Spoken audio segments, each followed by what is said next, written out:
Welcome to my channel, Satwat Academy for Special Needs Children. सतवत की academy special बच्चों के लिए। अस्सलाम वालेकुम, मेरा नाम सतवत है और पिछले कई साल से कैलिफोर्निया अमेरिका में स्पेशल एजुकेशन टीचर के तौर पे पढ़ा रही हूँ। मेरे बारे में डिटेल्स जानने के लिए आप please introduction to my channel video देखिए। लेकिन यहाँ पे आज का टॉपिक जो मैं आपको बताने जा रही हूँ वो है different placements of special education students. ठीक है, यानी स्पेशल एजुकेशन स्टूडेंट्स जिनमें autism, learning disabilities, deaf and hard of hearing, multiple disabilities, उसमें डाउन सिंड्रोम, बहुत किस्म के ADHD, ADD, traumatic brain injury और कई अनगिनत। ठीक है, मैं हर एक का नाम नहीं ले रही। उन सारे जो है डिसेबिलिटीज़ के बच्चे जो हैं उनको किस किस्म के क्लासरूम्स की ज़रूरत है। एक मैंने माँ बाप से बात करने के बाद मुझे इस बात का एहसास हुआ कि वो बहुत ज़्यादा इस किस्म के स्कूल्स आने शुरू हो गए हैं जिनमें बच्चों की सेंसरी नीड्स का ख्याल रखा जाता है, जो कि बहुत अच्छी बात है। यानी सेंसरी नीड्स से मुराद है कि जो बच्चे, जिस तरह अगर उन्हें ऑटिज्म फॉर एग्जांपल, तो वो बच्चे जो हैं उनको बहुत ज़्यादा ज़रूरी होता है कि उनके इर्द गिर्द का माहौल सेफ हो। कभी कभी उनसे बहुत ज़्यादा लाइट बर्दाश्त नहीं होती, बहुत ज़्यादा आवाज़ बर्दाश्त नहीं होती, बहुत ज़्यादा इस किस्म की चीज़ें उनसे बर्दाश्त नहीं होती। तो ये ठीक है कि सेंसरी नीड्स होती हैं, झूले होते हैं। तो अब आजकल के स्कूलों में बहुत झूले लगाए हुए हैं जो ऑटिज्म बेस्ड स्कूल्स आ रहे हैं और उसमें बहुत ज़्यादा जी बॉल्स हैं, ये थेरेपी हो रही है, वो थेरेपी हो रही है। तो बच्चे बैठे हुए हैं, टच करें उनको, फिजिट्स को, और इस तरह से बहुत अच्छी बात है। लेकिन बहुत ज़्यादा ज़रूरी है इस बात का ख्याल रखना कि हमेशा हमेशा हमारा मकसद एज टीचर्स, एज पेरेंट्स यही होना चाहिए कि हम बच्चों को जितनी जल्द से जल्द हो सके उनको एक आम स्कूल में दूसरे आम बच्चों के साथ पढ़ाने की कोशिश करें। ऐसे बहुत केसेस देखने में आए जहां माँ बाप जो होते हैं बहुत फ्रस्ट्रेट हो रहे होते हैं कि उनके बच्चे में थोड़ी बहुत कोई माइल्ड ऑटिज्म होती है और अब वो परेशान होते हैं कि वो एक बहुत ज़्यादा ऐसे स्कूल में डालें जिसमें बहुत ज़्यादा ऑटिस्टिक सिवियर बच्चे हैं, या फिर सिर्फ थेरेपीज कराते रहें ले जाके 2-2, 3-3 घंटे की। तो ये काफ़ी मुश्किल सवालात है। लेकिन हमेशा नोट कीजिए कि आप कोशिश यही होनी चाहिए हर एक की कि बच्चों को जनरल एजुकेशन की तरफ लेके जाए जाए। जनरल एजुकेशन जब मैं कहती हूँ मेरा मतलब होता है आम बच्चे, जिन आम बच्चे पढ़ रहे होते हैं। उसकी वजह यह है कि जब बच्चे छोटे होते हैं, यंग बच्चे, आम किंडरगार्टन स्कूल के बच्चे, उनको भी इस बात का एहसास नहीं होता कि किसी में दूसरे में ऑटिज्म है या नहीं। हर बच्चा थोड़ी बहुत शरारत कर रहा होता है और उसमें ये वाले बच्चे भी जो माइल्ड वाले होते हैं वो बड़े आराम से हम उनको टीच कर सकते हैं अगर हम उनको सिखा दें तो मैंने बहुत सारे डिफरेंट क्लासरूम्स का विजिट किया यहाँ पे, और उसमें ये समझने की कोशिश की कि जो बहुत सिवियर बच्चे होते हैं उनकी सेंसरी नीड्स ऑटिज्म के और दूसरे बच्चों में क्या फ़र्क है। तो मैंने नोट किया कि जो क्लासरूम्स हैं वो बहुत डिफरेंट तरीके से सेटअप होते हैं। मेरा अपना क्लासरूम जो है उसमें बहुत बच्चे सिवियर आते हैं, हालांकि मेरा भी सिवियर है, लेकिन मैं उनको इस तरह से कर सकती हूँ कि उनको मैं बहुत जल्द उसकी तरफ ले आती हूँ, टीचिंग की तरफ, और फिर हम उनको पढ़ाई की तरफ रखते हैं। एकेडमिक्स बहुत ज़रूरी हैं हर वक्त, हर बात में। जब बच्चे शुरू में मेरी क्लास में आते हैं तो मारते हुए एक दूसरे को, खुद को काटते हुए, हमें मारते हुए बहुत ज़्यादा भाग जाते हैं क्लासरूम में से। इस तरह के बच्चे भी होते हैं। अगर उन्हें रहने दिया जाए तो जाहिर है वो यही बिहेवियर्स कंटिन्यू करेंगे। अगर सही तरह से सिखाया जाए तो वो सारे बच्चे सीख लेते हैं। अब इसका मतलब ये नहीं कि हर बच्चा जिसको ऑटिज्म है तो वो सीख लेगा, है ना। तो उसके लिए फिर ये देखना आपने रियली कैटेगराइज करना है कि अगर आप हर चीज को हैंडल कर चुके हैं तो फिर एक जरा ज्यादा इस किस्म का क्लासरूम होना चाहिए जिसमें इंटेंसिव एजुकेशन के साथ थेरेपीज कर। स्पीच थेरेपी बहुत जरूरी है, मगर स्पीच थेरेपी भी जो एक ठीक ठाक बच्चे जिनको ऑटिज्म होता है, यहाँ पे क्लासरूम्स में मेरी तरह के नहीं, मुझसे जरा ज्यादा सिवियर और भी ज्यादा सिवियर क्लासरूम्स में मैं जब पता करती हूँ, बात करती हूँ, तो हर जगह का फर्क होता है। लेकिन जिस तरह हमारे जो है वहां पे 30 मिनट्स पर वीक दिया जाता है और पर चाइल्ड दिया जाता है, 30 से एन आवर की बात हो रही है। इतने सिवियर बच्चों को भी ऑक्यूपेशनल थेरेपी का भी ऐसा ही है। जो बहुत ज़्यादा सिवियर ऑटिज्म की हैं उनको ऑक्यूपेशनल थेरेपी, यानी वो फाइन मोटर स्किल्स जिसमें लिखना, इस तरह की चीज़ें दी जाती हैं, वही 30 मिनट से 1 घंटा। और जबकि जो एक फिजिकल थेरेपिस्ट भी आता है फिर उन खास क्लासेस में। वो हफ्ते में जैसे आप समझें 1-2 दफ़ा आता है और सारे बच्चों के साथ थोड़ी थोड़ी देर लगाते हैं। तो यूजली अगर क्लास में है तो सब बच्चों के साथ टाइम गुजार लेते हैं थोड़ी थोड़ी देर का। तो ये सारी चीज़ें होती हैं, लेकिन बेसिक मकसद तब भी ये होता है कि थोड़ा बहुत हम जितना उन्हें बाहर ले जाना शुरू करें, उनकी सोशल स्किल्स बढ़ाएं, उनको इंटरेक्ट करना सिखाएं। वो बच्चे भी उनमें से अक्सर हमारे प्लेग्राउंड्स में आके खेलते हैं। हर जगह का स्ट्रक्चर फ़र्क होता है, लेकिन मैं ये बता रही हूँ कि मकसद क्या होना चाहिए, है ना।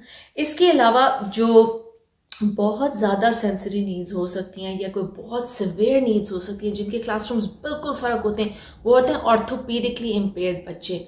ऑर्थोपीडिकली इम्पेयर्ड बच्चे जिनके हाथ पैर चलने में उन्हें कोई मसला है या स्पाइनल कॉर्ड इंजरीज हैं या इस किस्म की चीज़ें हैं, ठीक है ना, हाथ पैर नहीं ज़्यादा हिला सकते, उनके क्लासरूम्स में क्या होता है, उसमें भी उनको स्किल सिखाते हैं। वहाँ पे ज़्यादा एडल्ट्स होते हैं उस क्लासरूम में, उनका ख्याल रखते हैं। जब वो बच्चे बसेस पे यूजुअली आते हैं, माँ बाप लाते हैं, वेरी गुड, नहीं आते तो बसेस पे आते हैं, और यानी स्कूल की बसेस पे, और वहाँ पे सिर्फ उनको उतारती हैं एड्स, उन्हें अंदर लेके आती हैं। उसके बाद वो बच्चे खाना खाते हैं क्लासरूम में, उन्हें सिखाते हैं आहिस्ता आहिस्ता, उनकी हेल्प करते हैं, उनको स्पून से खिलाना पड़ता है ज़ाहिर है काफ़ी को, और इस तरह से होता है। और उसमें फिर बहुत ज़्यादा बॉल्स होती हैं, उनको मुख्तलिफ किस्म की, आप बिलीव नहीं कर सकते, जब मैं विज़िट किया तो मैंने देखा इतने डिफरेंट किस्म की उनकी व्हील चेयर्स थी, उनको स्टैंड करने के लिए थे। फिर एक चीज़ होती है जो बहुत हैवी बच्चे हो चुके होते हैं, यंग हैवी बच्चे, क्योंकि हैवी हो जाते हैं, कभी कभी खाते रहे, तो इस तरह से उनके लिए एक लिफ्ट टाइप की चीज़ थी ताकि उनको उठा के एक में से दूसरी में कर सके। तो क्या अमेजिंग चीज़ें हैं मौजूद इन बच्चों की हेल्प के लिए, लेकिन वो क्लासरूम्स फिर ज़्यादा सिवियर होते हैं। उसमें भी जहां मैं जिस तरह जैसे विजिट किया एग्जांपल देती चलो, उन्होंने 2 उसमें किया हुआ था। ऑर्थोपीडिकली इम्पेयर्ड जो बच्चे लिख नहीं सकते हुए, उनमें से भी जो थोड़ा बहुत समझ सकते थे और पढ़ सकते थे और थोड़ा ज़्यादा एक्टिवली एकेडमिक्स में थे और उन्हें समझ आती थी इतना बहुत, उनके लिए पढ़ाई का इंतज़ाम मौजूद था। उसमें अल्फ़ाबेट्स थे, ABC, आप समझ लीजिए अगर आप उर्दू में कर रहे हैं अलिफ बे पे, इस तरह की चीज़ें, तो वो सब कुछ था। और एक दूसरा क्लासरूम था जिसमें बहुत ज़्यादा सिवियर वाले बच्चे थे, जो आप बिल्कुल समझिए कि ज़्यादातर बहुत लोगों पर डिपेंड करते हैं। तो वो बच्चे जो हैं व्हील चेयर्स पे होते हैं या उनकी अपनी बाइक्स होती हैं, ये वो ख़ास किस्म की मॉडिफाइड बाइक्स, उस पर उनको लेके जाते हैं सैर वगैरह के लिए।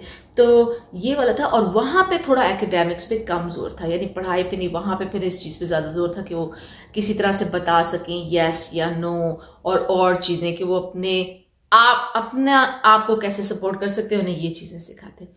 तो बहुत किस्म की वो होती हैं, प्लेसमेंट्स होती हैं, है ना। हमारी कोशिश होना चाहिए कि अगर एक बच्चा है ऑटिज्म का या कोई भी इंटेलेक्चुअल डिसेबिलिटी का, अच्छा खासा चल फिर रहा है, सोशली जा सकता है, तो हम कोशिश करें उसे जितना जल्द से जल्द हो सके जनरल एजुकेशन स्कूल्स में लाने की कोशिश करें। और उसके लिए हम क्या इस्तेमाल करते हैं, मॉडिफिकेशंस और अकोमोडेशंस, यानी जो करिकुलम होता है उसे आप थोड़ा बहुत चेंज कर सकते हैं, कम कर सकते हैं। और अकोमोडेट का मतलब ये होता है कि जैसे एक बच्चा व्हीलचेयर पे, ऐसा था मुमकिन, मैंने एक देखा था केस यहाँ पे काफ़ी होते हैं, उनमें से एक बता रही हूँ कि एक बच्चा व्हीलचेयर पे था, बट बिल्कुल नहीं बोल सकता था, कुछ भी नहीं, लेकिन जब उसको टेस्ट करते थे तो उससे आइडिया होता था कि उससे काफ़ी कुछ सब कुछ समझ आ रहा है। और इस तरह से तो उस बच्चे के साथ क्या कहते थे कि फिर उसको फिर एक जनरल एजुकेशन की क्लासरूम में 2 घंटे के लिए लाना शुरू कर दिया था। तो इस तरह से है, यानी आपका पूरी कोशिश होनी चाहिए जितना जल्द हम उनको इन क्लासेस में ला सकें वो उस तरह से करें। पेरेंट्स भी ढूंढ रहे होते हैं, तो ये भी ध्यान रखिए कि आपका बच्चा अगर माइल्ड है तो वो ये ना हो कि बहुत ज़्यादा सिवियर बच्चों के दरमियान मौजूद हो। मुझे पता है ये मुश्किल है कि स्कूल्स में हर किस्म के बच्चे मिक्स्ड होते हैं, तो ये भी ध्यान रखिए, क्योंकि हमेशा ऐसे बच्चे उस आपके बच्चे के साथ होने चाहिए जो कि अच्छा, उससे बेहतर बिहेवियर शो कर रहे हो, मॉडल कर रहे हो, ताकि उसको कुछ लर्न करने को। अगर आपका बच्चा सबसे वेल बिहेव बच्चा है क्लास में, सबसे अच्छा बच्चा क्लास में,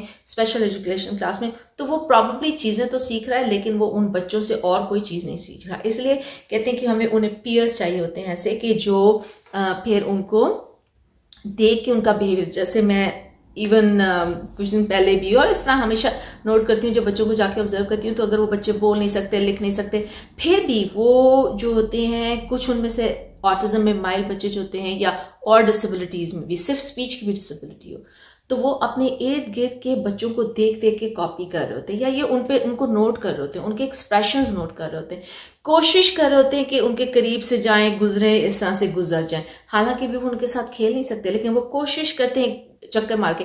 इवन मेरे स्टूडेंट्स जिनको इतनी ज़्यादा डिसेबिलिटीज डायग्नोज हैं, वो तक जनरल जो आम बच्चे हैं उनके दरमियान जाते हैं, खड़े होते हैं, यूं यूं खड़े होते हैं, कुछ उनसे बातें कर लेते हैं या कुछ उनके साथ थोड़ी देर को घूमते हैं, खेलते हैं, फिर अगर बातचीत ना हो सके वो अलग चले जाते हैं। लेकिन ये सब बड़ी अच्छी चीज़ें हैं सीखने के लिए। तो दो चीज़ की तरफ तवज्जो रहनी चाहिए कि आपका बच्चा ऐसे एनवायरनमेंट में हो जहाँ वो कुछ ना कुछ सीख रहा हो, एकेडमिक सीख रहा हो, सेंसरी नीड्स हो बिल्कुल हेल्प करने के लिए हो, स्पीच हो बिल्कुल हो, लेकिन वो पूरा मकसद नहीं हो सकता कि सारा का सारा दिन सिर्फ इसी चीज़ पे हो कि जी सेंसरी उसको प्रोवाइड करें या सिर्फ कटिंग किए चले जा रहा है, पेस्टिंग किए जा रहा है। अगेन ये भी नीड्स के ऊपर डिपेंड करता है ना, जो कि ज़ाहिर है ऑर्थोपीडिकली इम्पेयर्ड बच्चा वो ये नहीं कर सकता, कट नहीं कर सकता, ठीक है। तो एक तो ये चीज़ कि एकेडमिक्स पे कोशिश कीजिए जितना जोर हो सके अर्ली ऑन, और एक ये कि जितना जल्दी हम जनरल एजुकेशन बच्चों के साथ उनको खिला सकें।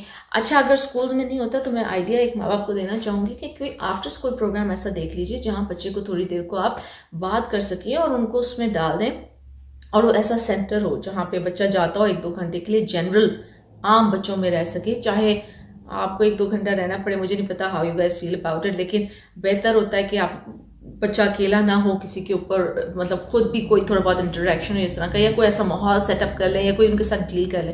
तो ये चीज़ें हैं कुछ जो मैं आपसे शेयर करना चाह रही थी। जब मैंने मुख्तलिफ बच्चों को मुख्तलिफ एनवायरनमेंट्स में देखा, और जब मैं ये देखती हूँ कि ज़्यादातर जोर सेंसरी पे हो जाता है, तो सेंसरी बहुत अच्छी चीज़ है, इसमें कोई शक नहीं है, मैं बिल्कुल उसके खिलाफ ही बात कर रही थी, लेकिन मैं ये कह रही हूँ कि इसमें एक बच्चे की एजुकेशन में और बहुत कुछ भी आता है, एक स्पेशल नीड्स बच्चे की एजुकेशन में। तो चलिए ठीक है, अस्सलाम वालेकुम।